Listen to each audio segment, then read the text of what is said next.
Bueno, estuvimos viendo la aplicación esta, ¿no? Donde usamos Dash, unos word embeddings, unas distancias para hacer esta aplicación que también incluye una prueba de hipótesis. Bien, teníamos estos indicadores, distancia fonética, semántica y grafémica. Hablamos de las técnicas de preprocesamiento que hay que hacer antes de poder hacer esta aplicación. ¿Sí? ¿Quién se acuerda más o menos qué son estas? Alguien que no las supiera y las hablamos la vez pasada. ¿Se acuerdan, por ejemplo, qué problema resuelve los enegramas?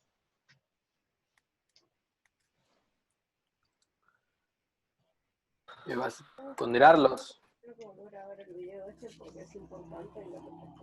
Trini, ¿estás hablando a nosotros? No. Te escucho muy bajito. Maxi, ¿vos dijiste ponderarlos? Sí. ¿Cómo sería? Y dividirlos, o sea, aquellos que aparecen muchas veces, como por ejemplo los artículos, cuando son muchos, los dividís por la cantidad que hay, entonces tienen menos relevancia, por ejemplo. No, ese es el TF-IDF, ¿no? Que eso no lo hablamos en realidad. Es una buena observación. Los enegramas resuelven otro problema, ¿sí? En vez de tomar un grama, que es una palabra, se prueba de a varios, ¿sí? ¿Quién se acuerda qué resolvía? Habíamos visto un ejemplo. Las negaciones y ese tipo de cosas. O sea, que acumularía tipo más sentido Quizás, en la oración. quizás, pero no es un ejemplo claro, ¿no?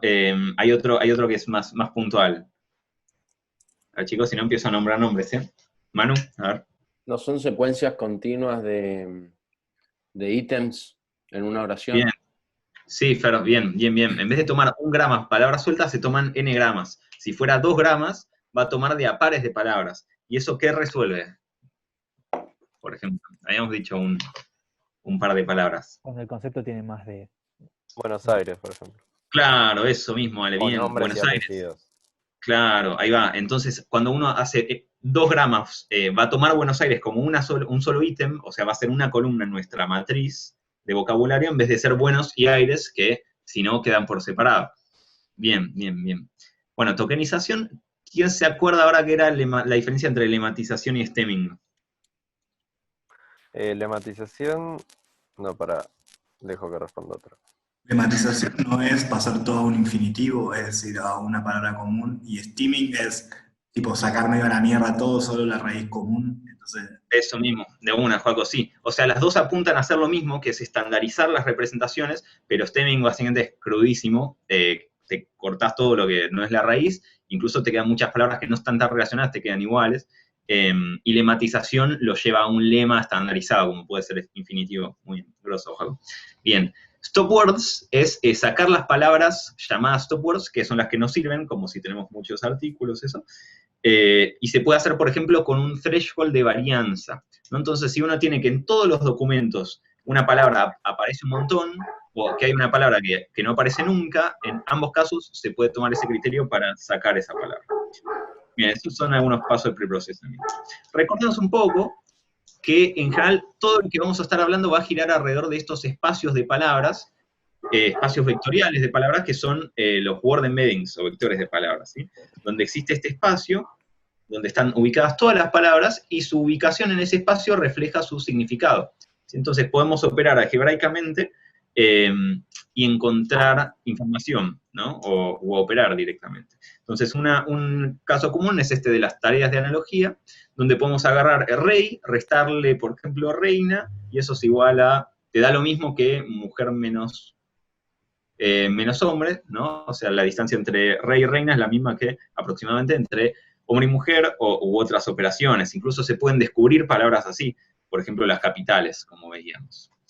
Bien, yendo al de hoy. ¿Alguna pregunta sobre las cosas estas que repasamos? no, mi pregunta es Sí, más operativa. Cuando viste que vos vas a remover las stop words para hacer ciertos análisis, pero si vos tenés categorías donde los stop words sean importantes, por ejemplo, qué sé yo, Río de la Plata, de y la te los va a fletar. ¿Cómo haces la decisión de cómo inferir en esos casos? Está muy bien, Joaco. Bueno, ahí vamos a distinguir, bueno, volviendo un poco a, no, está bien, lo que iba justo ahí. vamos a distinguir un poco lo que se hace tradicionalmente y las últimas técnicas. Entonces, tradicionalmente uno necesita limpiar un montón hasta que te queda solo lo que te sirve, y ahí sí tenés que hacer un proceso que ahora te respondo. Pero en los métodos más nuevos, donde uno usa vectores de palabras contextualizados, ahí no hace falta sacar stop words, sino que lo va a leer y no es un problema. Entonces, ahí respondiéndote, Paco, ¿cómo haces con esos stop words? Una manera sería, por ejemplo, hacer enegramas, ¿sí? Río de la Plata, con 4 enegramas, o sea, vas a armar una matriz. Recuerden que todos los enfoques de Bag of Words se basan en crear esta matriz, que es la matriz de document term, o sea, de términos por documento, donde, a ver, probemos, donde cada fila es un documento, ¿sí? Documento 0 a documento n, y cada columna es palabra 0 a palabra n. Y tenemos el recuento, pongamos C de cantidad, en cada lugar, de palabra 0 en documento 0. Entonces, si nosotros hacemos 4 gramas, las columnas van a ser primero todas las palabras sueltas, después todas las ventanas de 2 palabras, todas de 3, todas de 4. Entonces, eso te va a agrandar un montón. Entonces, ¿qué hacemos con eso? Bueno, hacemos 4 gramas y después contamos la varianza. Entonces, Río de la Plata va a ser un 4 grama que va a tener un cierto count mayor al que sea, no sé, F a la, ¿no? Que eso va a aparecer una sola vez. Entonces, combinando enegramas con un enfoque de sacar las palabras con un umbral de varianza, uno va a poder limpiar bastante ahí las palabras. Entonces, en un pipeline más tradicional, de Machine Learning Shallow o de estadística, uno haría algo así, como lematización, enegramas, descartar por varianza, ahí sacar quizás words que no sean parte de enegramas, Perdón, y ahí una te queda pregunta. limpio. Sí, dale. Esto sería parecido a cuando haces similitud entre strings, por ejemplo, con el algoritmo de Levenstein, y pones un umbral, digamos, de similitud para contar, digamos, como igual la palabra a partir de eso, distinta, no llega a ese umbral. Sería básicamente la misma lógica, digo, pones un Más o umbral menos. como, bueno. En realidad va más de la mano de lo que son los métodos univariados para feature selection, para selección de variables. Porque ahí lo que uno hace, si vos tenés una variable que en todas tus observaciones tiene el mismo valor, no te aporta nada de información a lo que querés predecir. Entonces va más por ahí. Si vos una columna de palabras no aparece en ningún lugar, o aparece en todos lados lo mismo, la descartás por un criterio de varianza univariado con respecto al target. Ya entendí. Gracias. Bien. Entonces, bueno, ahora yendo al nuevo trabajo, lo que vamos a hablar es de este experimento online, ¿sí? Que está en UMI/sesgos, varios lo hicieron y los que no, lástima porque ahora ya no van a poder, no lo hagan ahora porque van a estar cejados, donde lo que probamos es si a partir de una descripción libre podemos distinguir sesgos de la persona, ¿sí? Entonces leamos rápidamente el resumen. Comparamos modelos de lenguaje basados en redes neuronales artificiales ajustadas al español, demostrando como prueba de concepto una medición de sesgos cognitivos a partir de un experimento online. A partir de descripciones de videos cortos en lenguaje natural, se parametriza la cantidad de sesgos sistemáticos que demuestra una población dada, tomado como hipótesis de ejemplo que la percepción, o sea, como músico, como ejemplo de una población usamos los músicos, ¿sí? Como ejemplo que la percepción de los músicos tiende al sonido más que la media de la población general. Esta prueba, bueno, nada, bárbaro, es un poco de chamullo final de abstract. Bien. Por ahí va a ser el experimento, ¿sí? Y recuerden, espero que vayan incorporando este espacio latente donde viven nuestros vectores de palabras, ¿sí? Entonces esto es un ejemplo de tomar algunas palabras y mapearlas a nuestro espacio latente con vectores de palabras. Un disclaimer es que recuerden que los vectores originalmente tienen muchas dimensiones, como 300 o más, y acá estamos haciendo una reducción de dimensionalidad para poder graficarlo, ¿sí? Y veamos que quedan bastante agrupadas por campos léxicos, ¿sí? Tenemos algoritmo computacional, si se llega a leer bien, ¿no? Sí. Bueno, asumo que sí. Sí, tenemos acá los músicos. Grosso, gracias, Fer. Tenemos en esta parte cosas más de psicología, acá en el centro cosas de música, y por este lado cosas más computacionales o científicas. Y ven que quedan todas separadas entre sí, o sea, si ponemos 3 líneas acá, que se van moviendo, pero son separables linealmente, ¿sí? Eso es un grosso que sucede. Entonces, bien, el objetivo que hablamos de este trabajo, sí. Bueno, nada, habla y después si no lo decís, tal vez lo vas a decir más adelante, así que espera un poquito por las dudas. Dale. Bueno, entonces el objetivo es emplear exitosamente una métrica de distancia en este espacio para cuantificar variables de índole psicológica o neuropsicológica. Nuestra hipótesis, repasando un poco, es que el aprendizaje conlleva un sesgo representacional o de la percepción, en general bastante transversal, o sea, uno se forma, se habitúa a percibir más ciertas cosas, por lo tanto aprender y a generar más representaciones usando como andamiaje lo que ya estaba sesgado y se da una cierta retroalimentación de causalidad dudosa. Entonces, bueno, esperamos que la formación, en este caso musical, cause un sesgo en la percepción del sujeto, desviando su atención y su representación también hacia la información sonora mediante el fortalecimiento de vías neurobiológicas, cognitivas y conductuales relacionadas con la percepción en general, ¿no? Porque estamos diciendo, va a atender más a la audición, pero eso significa que sesga la atención con respecto a todos los inputs o sentidos posibles. Entonces, bien, esta parte interesante. ¿Quién se anima a distinguirnos Machine Learning, enfoques estadísticos o NLP? ¿O dónde vamos a ver estos tres enfoques acá mismo? ¿Cómo sería un ejemplo?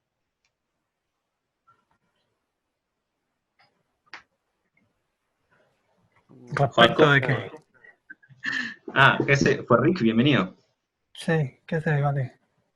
¿Cómo estás? Pero, bien, todo normal. Pero respecto a qué. O sea, ¿cuáles son las diferencias? Porque me parece que puede no ser claro. Por ejemplo, ¿cuál es un NLP que no es ni Machine Learning ni estadística, por ejemplo? O ¿cuál es un enfoque estadístico de NLP que no involucra Machine Learning? O bueno, ¿dónde sí está Machine Learning? ¿No? Vamos a ver, vamos a usar las tres cosas. La lengua, todas las cosas que estás diciendo.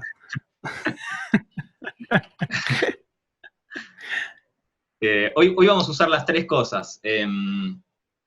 Eso, vamos a ver, den un ejemplo cada uno. A ver, den un ejemplo cada uno de que sea un ejemplo de alguna de estas tres que no sea de las otras dos. Rick, hablaste primero, te toca. Estadístico, por ejemplo, es cuando lo que explicabas recién, cuando estás haciendo el recuento de los enegramas. Eso es puramente estadístico. Perfecto, es estadístico y es de NLP. Sí. Sí. ¿Se te ocurre otra de estadística tradicional que se pueden usar en estos casos, por ejemplo? Vamos a ver una ahora, un poco más en... El test de hipótesis. Grosso, bien, Fer, exacto. El test de hipótesis va a agarrar todo un choclo enorme que hicimos con redes neuronales y va a armar dos distribuciones de probabilidad y vamos a hacer una prueba de medias normal, ¿sí? Entonces, ahí va a haber estadística aplicada a este caso, ¿sí? Como bien dice, bueno, eso fue estadística, lo de Rick, a ver, otro, que tienen alguna, o de Machine Learning, que no sea estadística, bueno, mentira, Machine Learning que no es estadística, dudoso, ¿no? Sí, Claro, medio sería como que va muy de la mano. Sí, no sé, habría que pensarlo, ¿no? No sé, se podría decir que todas, no sé, KNN es basado en distancias, quizás puede decir que no usa particularmente mucha estadística, pero sigue siendo un estimador, así que sigue siendo Machine Learning. Lo importante es distinguir los conceptos, ¿no? Notar que vamos a usar herramientas de estadística tradicional, vamos a usar Machine Learning, y son independientes usar uno o el otro de NLP. Y NLP, como decís, cuando estás, por ejemplo, separar oraciones. Tokenizando. Perfecto, tokenizar. Tokenizar es una tarea de NLP, ya es NLP, Puramente NLP. Y no involucra ni estadística ni Machine Learning, pero ya es NLP, ¿sí? Bien. Entonces, ¿cuál va a ser el método que vamos a seguir? Vamos a hacer una prueba online donde la gente tiene que describir libremente 2 videos cortos. Vamos a tomar ciertas pruebas complementarias que miden directamente la formación o las habilidades aprendidas por la persona que hipotetizamos que van a traer el sesgo. Y vamos a probar el objetivo de extraer cierta información y probar nuestra hipótesis usando los word embeddings. ¿Sí? Vamos a ver, si no lo vieron, el experimento. Así se hacen una idea. ¿Quiénes no lo vieron? ¿Lo vieron todos? ¿Alguien no lo vio? ¿Calle ahora? ¿O hable para siempre? Bueno, vamos a verlo rápido, entonces, lo vieron todos. Te hace una bienvenida, te hace leer una cierta historia, ¿sí? Te hace bastantes pruebas que no estamos usando todavía. la hipótesis con esta historia es lo mismo que el sesgo de la percepción dado por el aprendizaje también te sesga el almacenamiento y la recuperación, la memoria, no solamente la percepción al momento de escribir. Entonces, los hace ver unos videitos. ¿Escuchan la música? La cantidad de veces que vi este video, chicos, no lo quieren saber.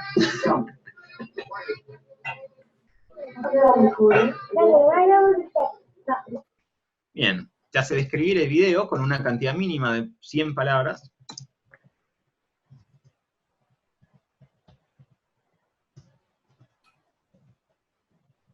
Ups.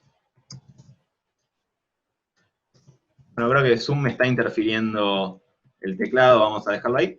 Entonces, los hace describir sin ninguna consigna, de manera puramente libre, ese video, ¿sí? Entonces, se entiende que la hipótesis es que la formación y el aprendizaje de cada persona va a sesgar la descripción que hace en ese momento, ¿sí? Los músicos van a atender a los músicos, a los sonidos y a la música, los pintores a los colores y así demás. Esa es la idea. Bien, ¿cómo hicimos todo esto? Les tiro los títulos, ¿sí? Para los que les interese, después podemos entrar más en detalle. Se usó una librería de JavaScript para hacer el experimento online, JS-Psych, ¿sí? Se usó cierto backend para la toma de datos. Si uno termina de hacer este experimento, se construye un archivo JSON que se manda usando Ajax por HTTPS a una instancia S3 de Amazon, donde llegan los datos, y después llegamos a nuestro adorado Python, ¿sí? Donde usamos Dash para los gráficos, usamos Regex, por ejemplo, Natural Language Toolkit, Spacy y Transformers. Muy importante Spacy, en general, todos los modelos los instancié y los metí en la API de Spacy para usarlos. Es una API muy cómoda. Bien, ¿cómo es el diseño experimental? Bueno, es según cierta categorización que no es mi favorita, es un ex post facto retrospectivo, pero lo importante de eso es que nótese que es una correlación, ¿sí? No es un experimento, no estamos manipulando variables, así que eso. Después, bueno, procede de manera secuencial, una bienvenida, consentimiento informado, te explica la tarea, pedimos la descripción, y después tenemos ciertas pruebas, que no llegamos a verlas ahora, donde se prueban las cosas que queremos medir. Entonces, en este punto, que tomamos como ejemplo la música, lo que se le pide es algunas pruebas de audio perceptiva, que diga si un acorde es menor o mayor, o si no sabe, si dos notas son una más aguda o una más grave, o no sabe, y qué intervalo entre dos pares de notas es más grande, ¿sí? Entonces ahí probamos si la persona realmente tiene el aprendizaje procedural cognitivo que suponemos que va a traer ese sesgo, ¿sí? Y después algunos cuestionarios más como cuánto se dedicó a las cosas, qué estudia, etc. Bien. Listo. Pasaron 5 minutos como un programa de cocina, entró, salió el horno y ya tenemos los datos recolectados. Vamos a ver qué salió de eso. Algunos análisis exploratorios, ¿no? Hay un cierto preprocesamiento que hacer. Todo esto está en una Google Collaboratory bastante cargada de cosas, así que otro día la podemos ver. Supongo que ya próximamente haremos una reunión de NLP y entramos más en detalle. Pero bueno, una de las cosas primeras que hacemos es, se concatenan todos los textos entre sí, y tenemos que ver esta situación, ¿no? El largo de los textos. Vemos que la mayoría está por acá en 1200 caracteres, y tenemos algún volado que hizo 4000 de repente. Entonces nosotros ahí tenemos que tomar cierta decisión. Para ser representativos queremos mantener la mayor cantidad de datos que podamos, sin perder demasiados, y mantener que sea representativo, ¿sí? Así que probablemente hagamos un corte por acá para que todos los casos tengan más o menos el mismo largo, ¿sí? Tenemos, por ejemplo, el género, ¿sí? Le preguntamos con una barrita cómo se percibían de género, en vez de ser binarios. Eso generó bastante debate, muy interesante, y bueno, vemos que hay unos cuantos, ¿cierto? Que se ubican no en los extremos, sino en algún lugar en el medio. No había hipótesis particularmente con esto, pero es interesante, después se pueden hacer. Tenemos, por ejemplo, la edad, donde hacemos cierto gráfico. Podríamos tomar el mismo criterio que hicimos con los largos, si quisiéramos acotar para ser más representativos en cierto grupo. Por ejemplo, cortando por aquí, supongo yo, ¿no? Bueno, acá esto ya no es edad, quedó el título mal. Esto es audioperceptiva, ¿sí? Y esta va a ser nuestra variable dependiente, ¿sí? De esta prueba que hicimos, que te hace ciertas pruebitas de audioperceptiva, vemos cuánto puntuaron las personas. Y vemos que hay una cantidad que puntuaron 0 en todo, hay una cantidad que puntuó 1 de los 3, algunos misma cantidad que puntuaron 2 de los 3 y algunos puntuaron todo bien, ¿sí? Entonces lo que vamos a hacer es quedarnos con estos dos como quienes saben de música, y así definimos nuestra variable dependiente, ¿sí? O sea, hay una columna que definimos como 1 si la persona sumó 2 o más en las pruebas de audio perceptiva. Y después es eso lo que vamos a intentar predecir, ¿sí? Bien, vamos a prueba de hipótesis y resultados. ¿Cómo estamos de tiempo? Bien. Hay dos maneras por las que hicimos la prueba de hipótesis. Hay una manera que es continua. ¿Y cómo es esto? ¿Se acuerdan la métrica de distancia coseno? ¿Sí? O sea, cuando tenemos 2 puntos en este espacio y queremos ver su distancia, usamos este producto interno estandarizado, que lo llamamos distancia coseno, que nos dice cuánto se alejan 2 puntos entre sí, en términos del ángulo, ¿no? Pero es básicamente una métrica de distancia. Entonces, ¿qué hacemos con esto? Lo que vamos a hacer es separar todas las observaciones en 2 grupos, el grupo de músicos y el grupo de no músicos. Vamos a tomar una palabra de referencia, un punto de referencia, que en este caso es música, y vamos a ver la distribución de distancias de un grupo con respecto a ese punto y la distribución del otro grupo con respecto a ese punto, y ver si son estadísticamente distintos, ¿sí? Esa es la prueba continua. ¿Se entendió eso? ¿Preguntas? Ok. Bueno, están ahí, ¿no? Ok. Tenemos otra prueba que probamos, que es una prueba discreta, que es una mejora, si me lo permito, del método que usaron de Carlos Duke, es un argentino que trabaja en Facebook ahora, también Diego Flandes Lesa y otros, en el 2012, que lo que hicieron en este paper muy interesante es medir los niveles de introspección que hubo en la historia de la humanidad usando la literatura. Entonces lo que hacen es, para un texto, cuentan cuántas palabras estuvo más cerca del objetivo con respecto a un umbral, ¿sí? O sea, bajándolo un poco más en concreto, tenés una oración con 10 palabras, tenés una palabra de referencia, como puede ser introspección, y para cada palabra te fijas, si la palabra está más cerca que tu umbral, la contás como cerca. Entonces es una versión discreta donde se cuentan cuántas palabras están más cerca que tu umbral de la de referencia, ¿sí? Y bueno, ¿por qué lo mejoramos nosotros? Porque resulta que en su estudio usaron un umbral arbitrario, raro que hayan hecho eso, pero usaron un umbral arbitrario de 0.15. ¿Y cómo sabes que está bien? Bueno, no sabes. Y bueno, ahí lo mejoramos nosotros de este modo. Lo que hicimos es, lo que hicimos nosotros con Numai, usted también ahora, guiño, es hacer una distribución usando un método de bootstrap para ver cuál sería el umbral que tenemos que tomar, ¿sí? Y eso lo hicimos para cada uno de los modelos que probamos. No vamos a entrar demasiado en las diferencias de los modelos hoy, pero 2 de ellos son GLAB, que es uno de redes neuronales relativamente shallow, no demasiado grande, y tenemos BERT, que es más bien el estado del arte, más cerca de los últimos modelos. Y para cada uno de esos generamos este bootstrap. ¿Cómo hicimos eso? Agarramos un corpus de texto, ¿sí? De un montón de palabras de español, o sea, representativo de todas las palabras de español, fuimos tomando 1000 muestras de pares de palabras para generar una distribución de pares de palabras en el español, ¿se entiende? O sea, para GLAB, esta es la distribución de distancia entre 2 palabras cualesquiera, y nos da una media de 0.23 y un desvío de 0.088, ¿sí? Y eso es lo que usamos como umbral. Ahora, veamos por ejemplo BERT. BERT tiene una media de 0.83 y un desvío de 0.036. O sea, re distinto. O sea, si pusiéramos un umbral hardcodeado a dedo arbitrario, sería difícil que eso ande bien. Entonces, después de generar esta distribución por bootstrap, vamos a decir que nuestro umbral es la media más 2 desvíos, por ejemplo, ¿sí? Entonces, una palabra que está más cerca que eso, lo consideramos como cercano, ¿sí? Bien, y bueno, ahora vamos a los resultados. Entonces, ya pasamos todo el proceso. Tenemos